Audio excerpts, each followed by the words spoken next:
Welcome to Lynn Cullen Live. Talk radio without the static. Email your questions and comments to lynncullenshow@gmail.com. And now your host, Lynn Cullen. Man, I just did something I haven't done in about 5,000 years. I cleaned off the screen. All three screens I've got up here. I cleaned them all. Yow! Amazing. Hi. I'm in a slightly better mood than I was yesterday, and I'm sick of apologizing for living in this world and reacting as any conscious human being would. But anyway, I'm sorry. I thought I was a bummer yesterday myself. Anyway, not that I won't be a bummer today. You know what I was just thinking? There's so many things that I have to do that I don't want to do. How come? I know there are people who just do those things. They're the people who are always sort of busy. Every day is filled with things because they have things to do. I, on the other hand, am just extraordinarily adept at avoiding the little damn mundane, boring tasks that our lives throw at us. And I've often said, I mean, the sense that people want to be rich. They think their lives would be so much better if they were rich. And having known an awful lot of really rich people in my life, I can tell you they aren't happier. But, you know what I was thinking? You know what I want? And this would be like what a rich person gets to have. I would want, I guess a personal assistant for my life that would only do things I would ask. You know, all those things you don't want to do. Like, a lot of it for me is stuff that I have to, deal with customer service or returning something or finding out if you can return something or, something gone wrong in the state of your personal commerce. All that stuff that is like, I'm sorry. It's just that I told myself today that my procrastination has got to come to an end simply because, I'm going to have this surgery. I'm going to be laid up. And I need to have things in order. Because as I'm lying as an invalid, I hate that term, invalid, because what is it? I came across a word that I hadn't known before. I should have known it, I want to say. Is it a homonym? A word that can be totally, invalid is one of them. Because just pronouncing it differently by putting the accent on a different syllable, you get invalid. And I think there's a reason that those two have the same grouping of letters in the same order. Because when you're an invalid, maybe you're not, but you feel invalid, and it's not a pleasant thing. So anyway, I'm trying to get ready for being invalid, and I'm thinking one of the ways that would be helpful to my future invalid self is to take care of business, for God's sake. All those damn little things like canceling subscription. I'm paying for stuff I don't use. I'm paying for stuff I don't even know I'm paying for. And I keep telling myself, will you just organize it?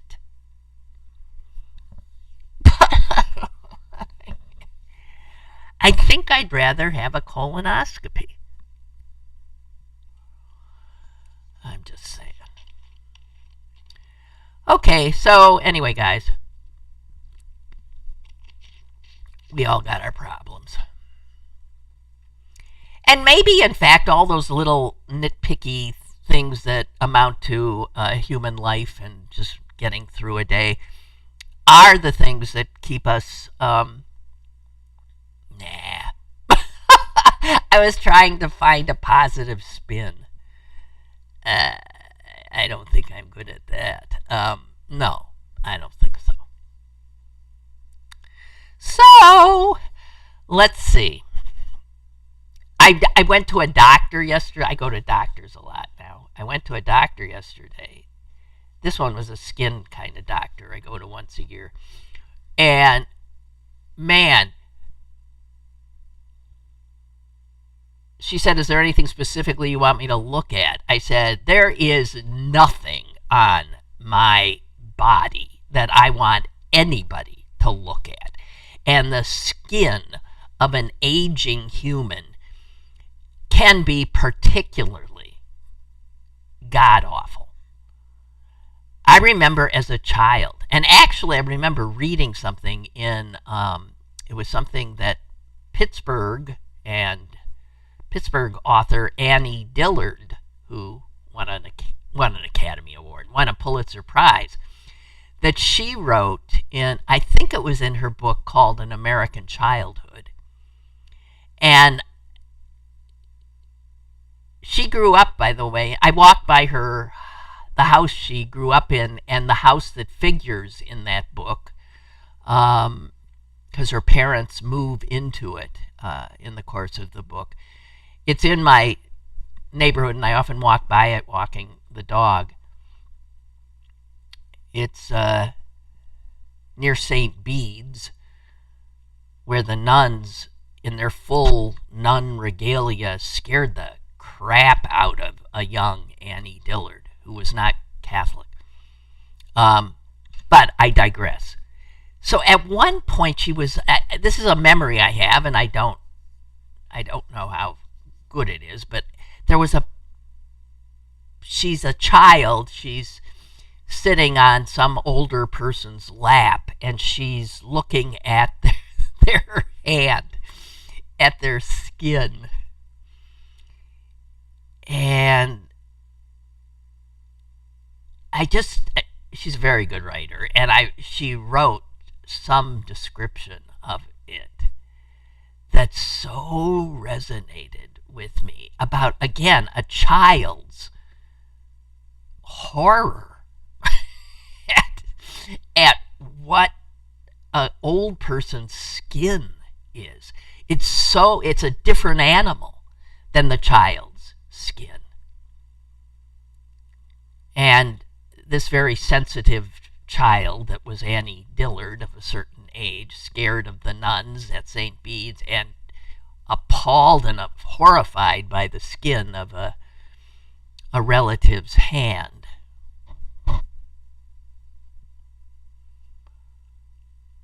Back in the day, when I was doing talk radio on WTAE, this would be probably in the 80s, I received a letter, handwritten.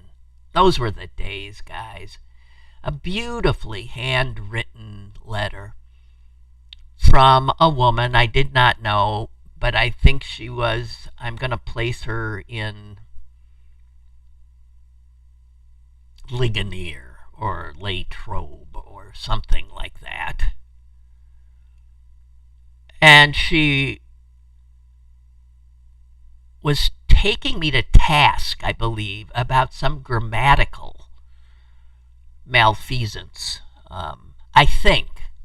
And she was correct, and she was kind in her criticism, and I wrote her back, and a bit of a communication ensued, and I later find, or she tells me,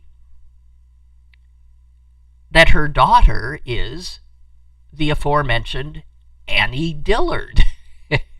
And I, of course, then tell her how much I enjoy her daughter's work.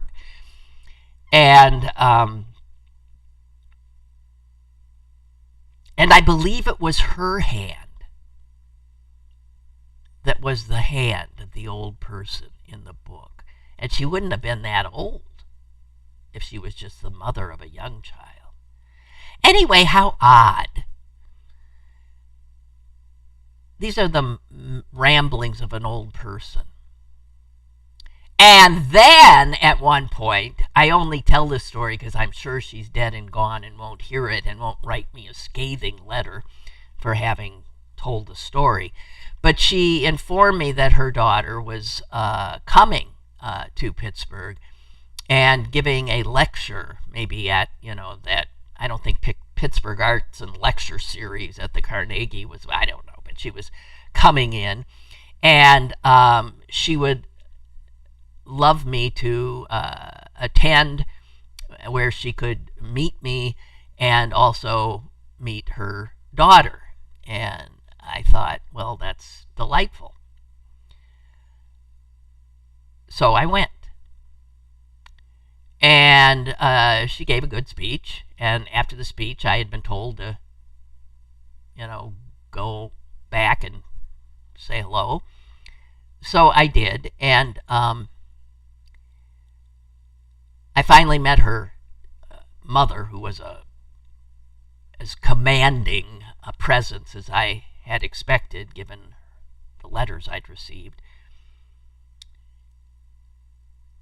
And she introduced me to Annie Dillard, who was clearly totally unimpressed, and maybe a little embarrassed that her mother was introducing her to this local radio talk show person that her mother had somehow become enamored of. And I read people pretty well, and I could tell that Annie Dillard was not interested in me. And I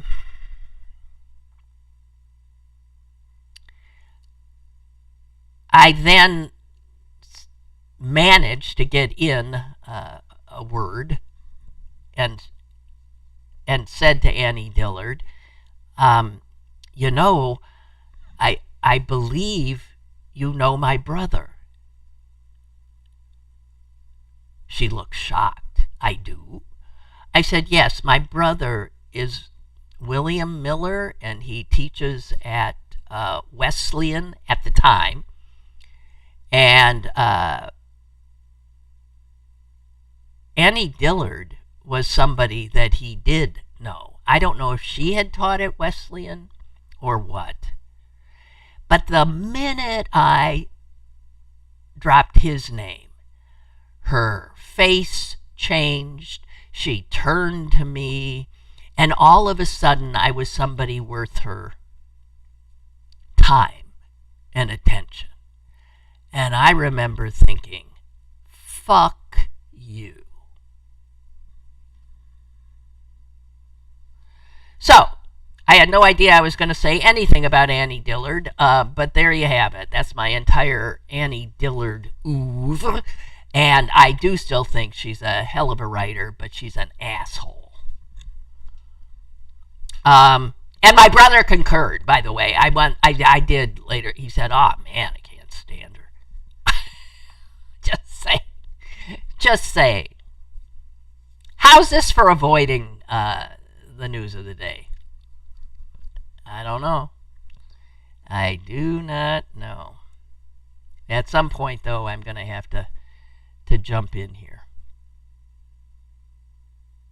I forget where I saw it, but somebody put out, as people are prone to do these days, 2 poems that were written in fraught times. One of which is quoted often, and quoted often by me, and that is the Yeats poem that now it seems like it was written for these times, right? But I forget what it's even called. What is it called? What is it called? The Second Coming, right? Yeah, that's what it is. The Second Coming, and he wrote that right on the eve of World War I, as he could tell something awful was about to transpire. And the line from that so resonates is the best lack all conviction, while the worst are full of passionate intensity. Yeah. And then that final one that just scares the shit out of you. And what rough beast, its hour come round at last, slouches towards Bethlehem to be born. Oh, God. So, anyway, somebody had added to the poetry an W.H. Auden poem that I did not know, but I believe was written, well, it was written on the eve, oh, shut the hell up. Excuse me, I was getting a call. On the eve of World War II. And because I didn't know it, can I share it with you? Poetry is better than looking at the headlines. It's called Leap Before You Look, which, I love. Obvious turnaround of a look before you leap. His poem suggests that you have no time for that kind of risk assessment. Leap before you look. And here it is, and I don't know if I'm going to read it right or anything. And there, with all poems, there are things that I don't even understand what the hell he's saying, but here goes. The sense of danger must not disappear. The way is certainly both short and steep, however gradual it looks from here. Look if you like, but you will have to leap. Tough-minded men get mushy in their sleep and break the bylaws any fool can keep. I've lost it. If not the convention, but the fear. I'm sorry, my goddamn, that has a tendency to disappear. Forgive me. It is not the convention, but the fear that has a tendency to disappear. The worried efforts of the busy heap, the dirt, the imprecision, and the beer produce a few smart wisecracks every year. Laugh if you can, but you will have to leap. The clothes that are considered right to wear will not be either sensible or cheap, so long as we consent to live like sheep and never mention those who disappear. Much can be said for social savoir-faire, but to rejoice when no one else is there is even harder than it is to weep. No one is watching, but you have to leap. A solitude 10,000 fathoms deep sustains the bed on which we lie, my dear. Although I love you, you will have to leap. Our dream of safety has to disappear.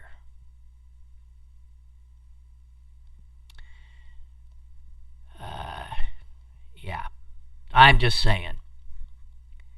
These were poems written in times like ours by men wise men with a way of words, for words. Okay, I think that's it. What I mean by I think that's it is I think that's as much as I've got. That is not. Oh, I do want to say this.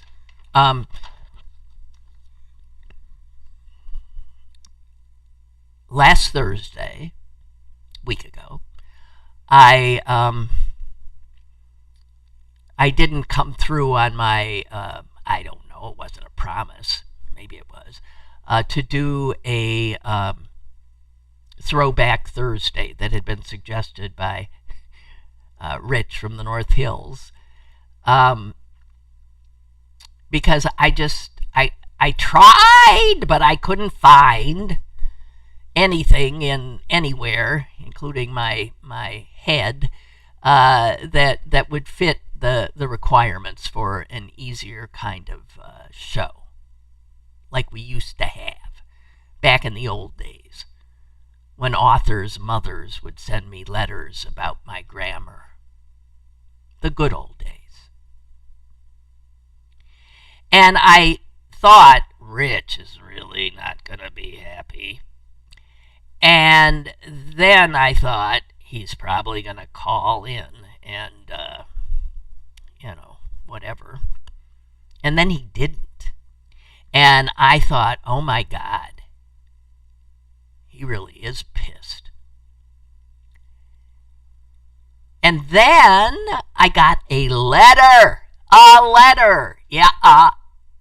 from him. And when I saw the return address,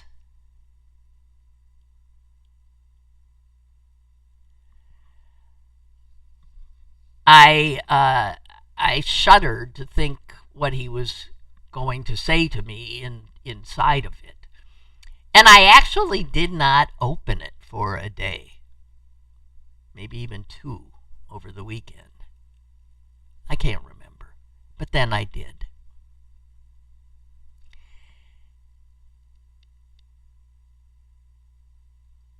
And it started out as I feared. Good day, he said. I promised I would call you on Throwback Thursdays with a little assist if needed. I hate to go back on a promise, he wrote, but I have no say on this matter. Literally. And then I thought, what? And then he goes on, and I won't share it with you because it is a personal letter to me, that he has somehow damaged his vocal cords. And he cannot talk. I mean, he can talk, but nothing much comes out. And having, of course, sought medical attention, the doctor has told him that the only remedy is to shut up. is resting his vocal cords by not even attempting to talk, which comes out in a raspy whisper, I guess, but he's been told not to talk and that this could take months. So he was writing to let me know that we won't be hearing from him, which is sad because he contributes so much, and I mean, a lot of things come to my mind. First of all, Rich, I did send a letter in reply. Maybe you'll get it today. And I also, I'm sure everybody else wishes you a speedy recovery and return to us. And if such a thing happened to me, oi, I don't know. Would that be a blessing or a curse? For not just me, but for a lot of other folks. Whoa. But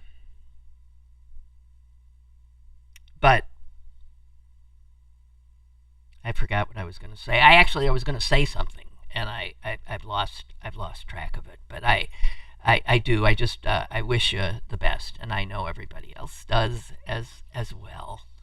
Oh, I know what I was going to say. Assumptions. You see, why do we think everything's about us? Maybe you don't, but I guess I do. I must be enough of an egomaniac. So that when I didn't hear from him during the show, I assumed he was mad at me. And then when I see the letter, I assume he was mad at me. And I even don't want to open it. And then it turns out, of course, it had nothing to do with me. And I think a lot of times, it's not just me who does that we make assumptions based on our own, what's going on in our own heads. And that phrase, everything ain't about you. I mean, it isn't always about you, is something that we all could make more of an effort to remember, I think, especially when we're assuming that people are, reacting in a certain way to us. You don't know. I mean, sometimes you know. If they, throw a ham sandwich at you, you get a pretty good indication. But, I do think it's the case that what's the old saw about, what is it? Oh, assuming makes an ass. Oh yeah, assume makes an ass out of you and me. Assume. Yeah. So, that's all I got to say. Ha! And if you believe that, I have nothing to say of any intelligence about the business news that Kraft Heinz is splitting up. But I do want to note it simply because Heinz is such an iconic brand and such a part of this city, of Pittsburgh. And I can't help but remember, as I'm sure many of you do, that I was unhappy when the news came out, and it turns out it was just 10 years ago, when the news came out that Heinz was merging with this other food giant, whose name we all knew, Kraft. But we had no emotional connection to Kraft, unless you can't live without, their mac and cheese. I don't know. But the idea of Heinz losing itself by being put into this merger. And I remember I was unhappy about it. And then and on top of it, it was some like Brazilian company. It was some international company coming in. And the only thing that made me think, oh, maybe it's okay, is that also Warren Buffett, Berkshire Hathaway, was involved big time. And, he had a reputation for being this genius when it comes to businesses. And so I thought it must be the thing to do. Whoops. My understanding from having read an account is that Warren Buffett is not happy about this now split. But he also, I think, would acknowledge that the Kraft Heinz merger was not exactly one of his great moments. So, anyway. Yeah, so I was reading the New York Times, and it said that the split, the people who've decided to do the split say that they're betting that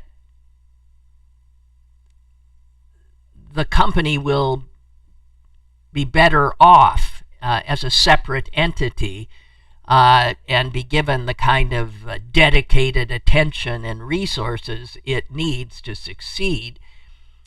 And the CEO says, this move will unleash the power of our brands and unlock the potential of our businesses.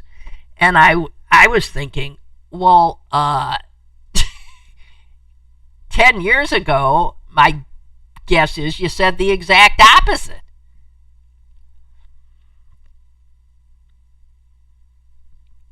I must have. Bringing these two great brands together will, whatever. Shut up. I keep getting these calls that says scam likely. So anyway, it's sad, and they say they'll keep the headquarters here. I'm sure that's a pretty skeletal presence as it is. So, just saying. So now we're bombing boats in international waters. I mean, they say it was carrying drugs, but our military is engaged in bombing boats in this hemisphere. And we've got, I haven't mentioned this, I mean, you probably know it, but with all that's going on, it's hard to, we've got, 8 battleships in closing in on Venezuela. Meanwhile, speaking of Venezuela, the federal court has unsurprisingly said that that deportation of all those supposed gang members from Venezuela who had invaded our shores was wholly illegal. Oh, man, yeah, I know, we know, but they're now all wherever in that hellhole in El Salvador or something. Unbelievable. Yeah, these Trump guys are too clever by half. Somebody said, hey, there was this thing called the Alien Enemies Act. We're talking 1798. Maybe we could use that. We'll say we've been invaded. And the judge, the judge said, we haven't been invaded. And even back in 1798, when they passed this thing and the president signed it, those old guys who didn't even know electricity existed knew what an invasion was. And this was not what they had in mind. So using it as constitutional cover ain't gonna work, and you can't do it. But see, the thing with Trump is it's done.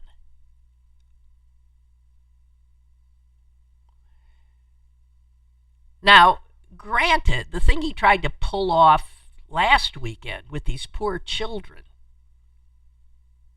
up to 700 children, some of whom had already been roused out of their sleep, grabbed and transported to an airport, put on airplanes, and at least one of those planes had even taken off. This is in the dead of night on a Labor Day weekend.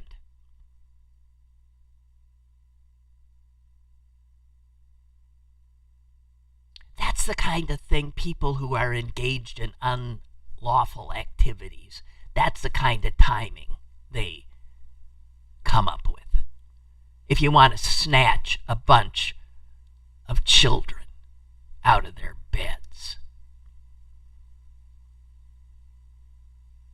But this time, at least, when the judges are moving as fast as they can. The judge in this case was literally called at 2:30 in the morning. And she started working, and when she found out the plane was in the air, she managed to get somehow to the government and said, "You damn well better turn that around." And this time, they did.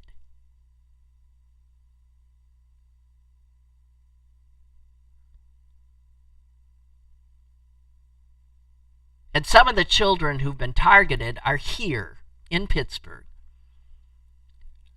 I mentioned yesterday that they were at Holy Family Institute. I don't think that's necessarily true. I think when they initially came here, they were placed at Holy Family Institute. And then Holy Family Institute finds homes to take these poor children in while their cases are being adjudicated. So all of these kids that they grabbed were in that same situation. And they were all here with hearings to attend. They were part of a legal process.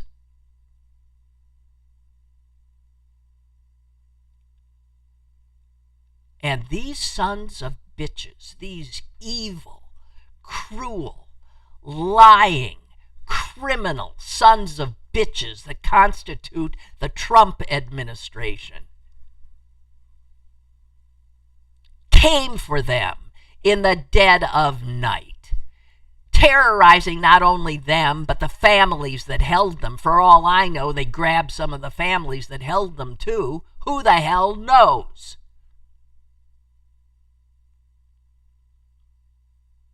And these children have done nothing.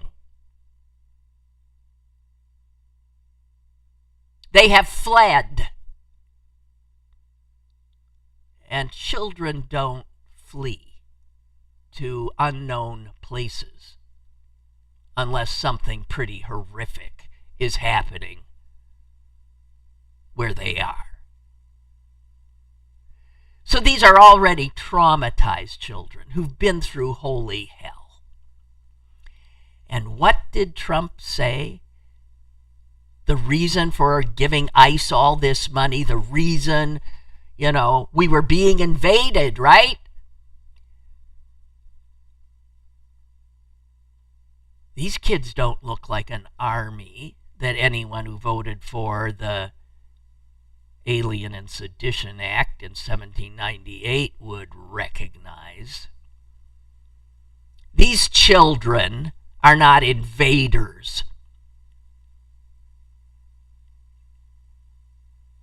And that he would go after them is, well, it takes my breath away.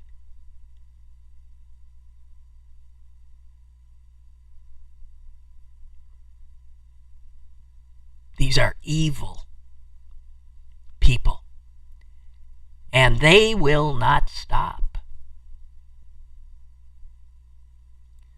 So it's here. There are children and families that they're staying with right now in the city in which I am right now, and they're living in terror. They are not criminals.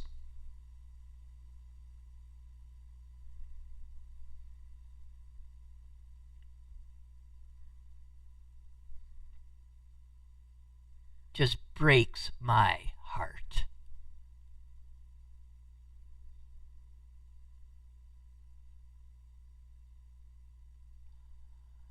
I I don't know.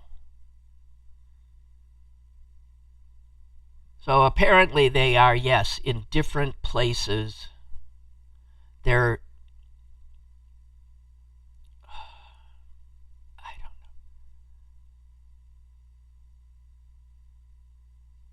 don't know. The Trump administration is outraged because they say they were simply trying to reunite these children with their families.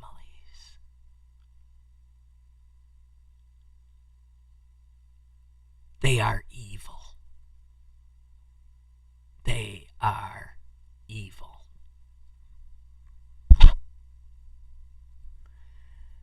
The judge who has temporarily, that's the word I hate so much now, has temporarily stepped in and stopped this, said, bull, well, she said it a little more judiciously, but she said, the children have made statements expressing great fear about being returned.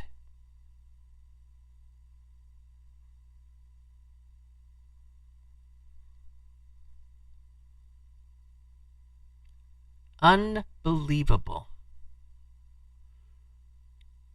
If you're looking for some place to put charitable dollars, I found this place recently when I went looking, and I see that they are a part of the effort to stop this particular horror.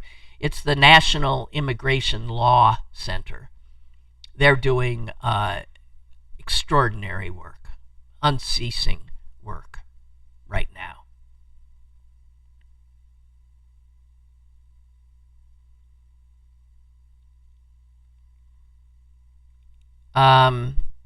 The woman who's overseeing the children here said that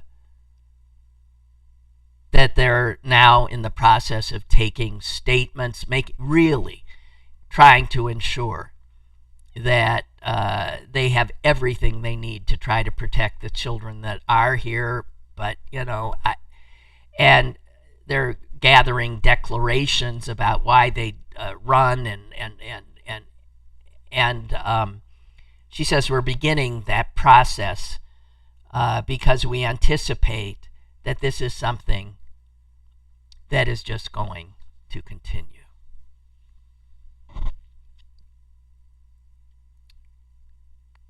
God Almighty. And I happen to see that our Secretary of Defense, Hegseth, has started the process of pulling 600 attorneys from the Defense Department, from the military, JAGs, they're called, right? I'm not sure, what does JAG stand for? But that's what these attorneys are. He's redeploying them.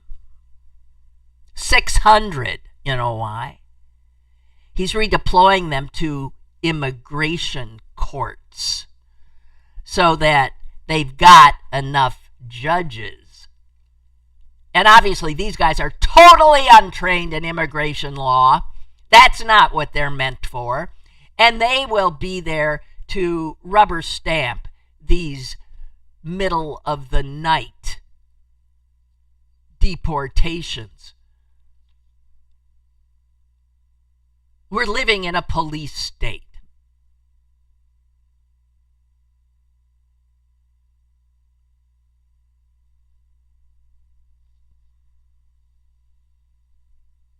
Incredible.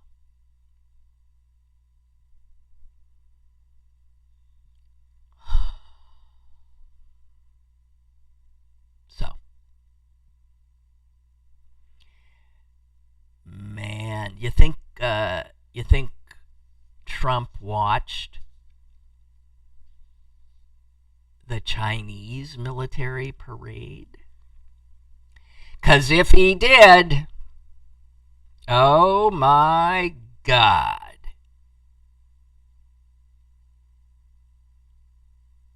He would have been so envious.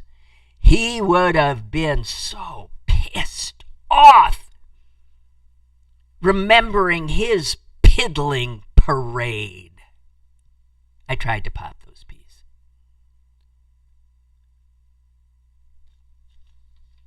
That was a military parade. And you realize that when you look at that group of strong men, not a woman to be seen, you look at that group of strong men, and you know that's where Trump does want to be. He wants to be with them.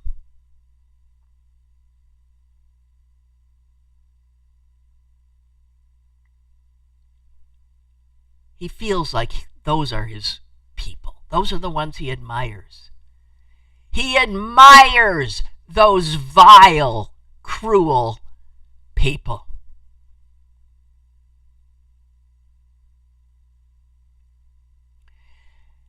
And understand that was, in many ways, a direct response to Donald Trump.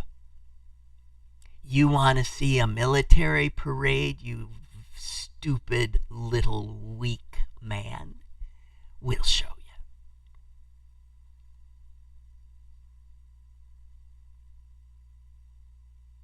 And then I saw that they locked down. They locked down everything anywhere near. The whole Capitol was locked down. I forgot. It's pretty much what we got now, too. It said here that residents were confined to their homes. Shopping malls, offices were closed. Schools were shut for the day. Employees at downtown offices were told to work from home. Military guarded bridges, public buses as they remained on the lookout for any protests. Police, get this, man, they don't miss it. Police grounded pet pigeons.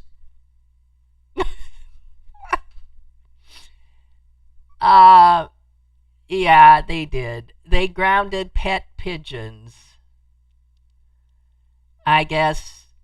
Don't ask me. I don't know why. And kites. They didn't want anything in the air except their surveillance drones. Unbelievable.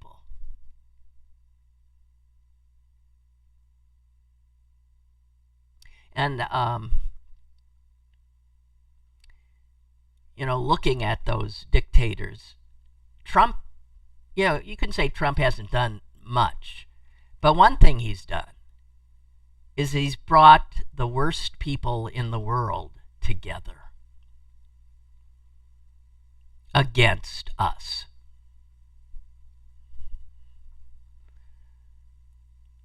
Last I recall, one of his attempts at foreign policy was to drive a wedge between Russia and China.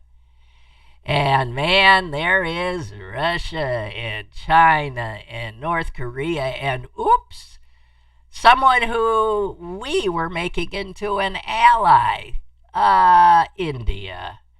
There was Modi too.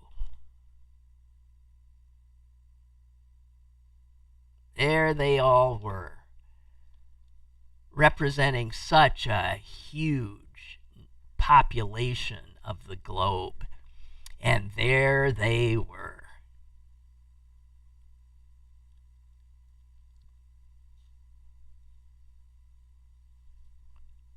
I think it was William Crystal who wrote this. I'm not sure, but I want to share it because it's exactly the case.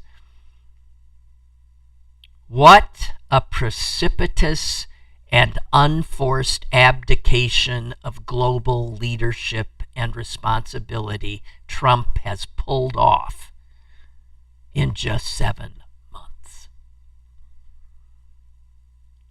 Precipitous and unforced abdication of global leadership. Yeah, but he's snatching children out of their beds to keep us safe.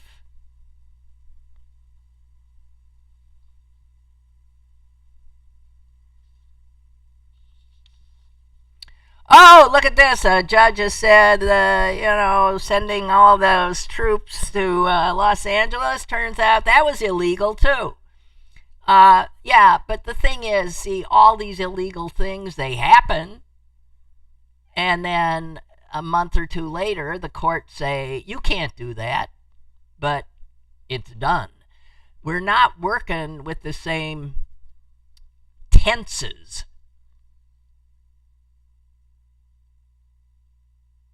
The criminals, that would be the Trump administration, have come, done what they intended to do, and gone before the courts come in and say, you can't do that.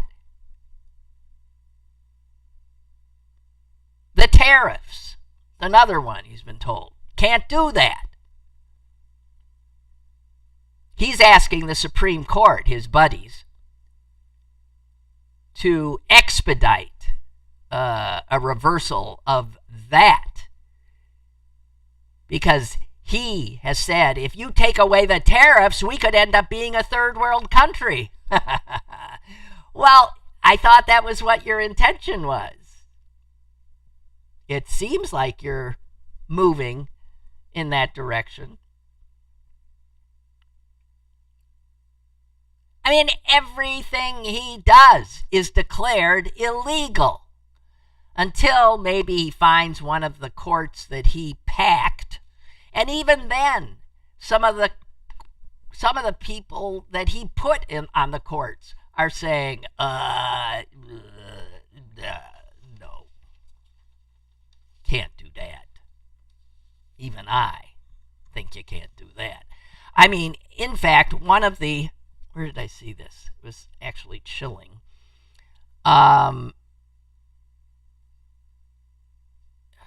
Find it. Oh, here it is. So this is in regard to the court, the appeals court, saying that the 1798 Alien Enemies Act doesn't give you the authority to do what you just did and continue to do. You don't have that authority. What you're doing is illegal. And that was from a relatively conservative court in, I believe, New Orleans. And it's a 3-judge panel. And the dissent, though, is chilling. The dissent is one of Trump's boys. His name is Andrew Oldham. And he went nuts that they told Trump that his brethren, sistren, the other 2 judges on the panel, overruled him and said, that's illegal, it's unconstitutional, that's not at all what it meant. And he went ballistic and said this.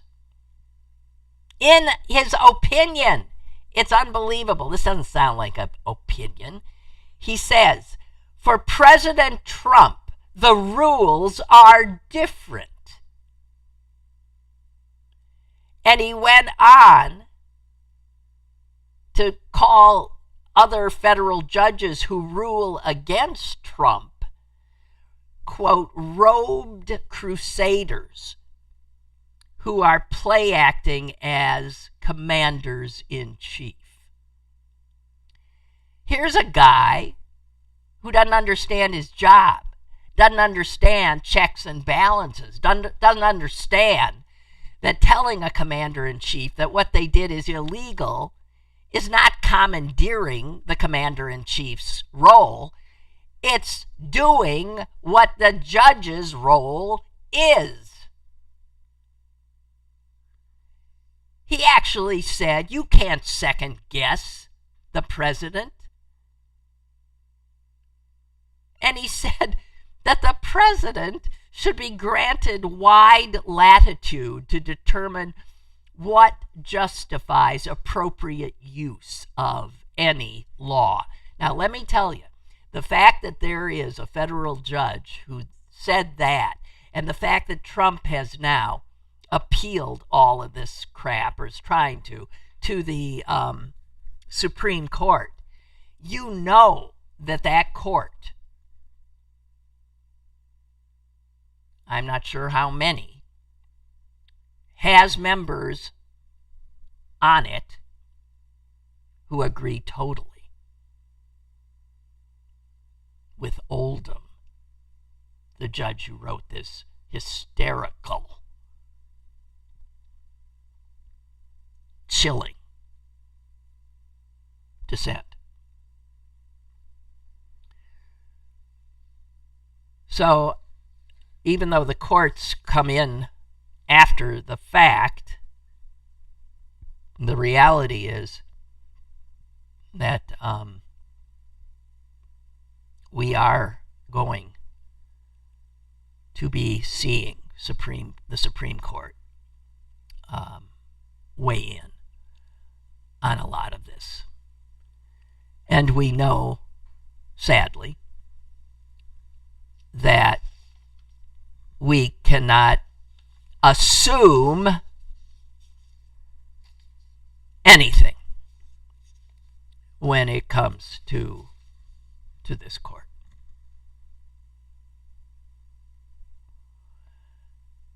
Scary times. By the way, Wayne tells me something in chat here that I did not know, and thank you for it. He says, I worked for Kraft just outside of Cranberry. I didn't know Kraft had a presence here. Most folks didn't know it was even there, right here.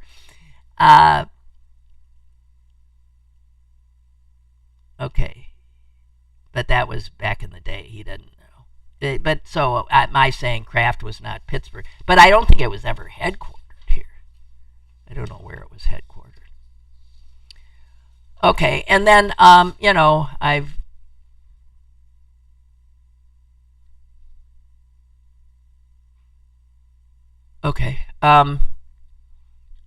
haven't talked about the grifting and corruption going on a scale that is mind-blowing. But the New York Times has a front page story about, that's just headline, tepid debut for a crypto token, but a big payday for the Trumps. I mean, they are going to town.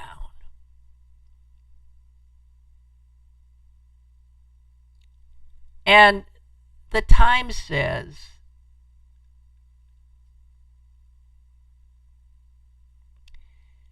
because of an unusual insider arrangement. Now, see, right there, that begs the question of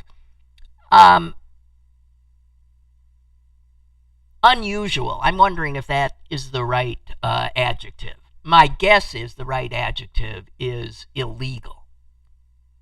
Or, at the very best, slimy. Anyway, because of a slimy insider arrangement, the Trump family, even though this rollout they did ended up with, they were assured a considerable payday.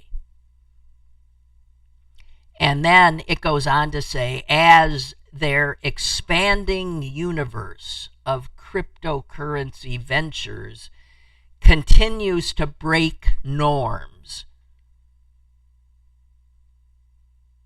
for business dealings by presidential families. Now, again, I'm sorry. Any other president would be impeached. Any other president. But there's no point in that because the American people, in their infinite wisdom, handed the government over to these looters, pillagers, and might I add, rapists.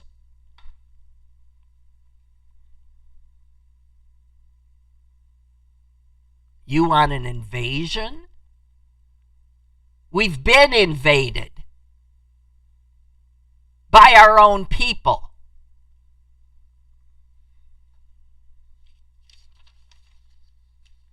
And God help us.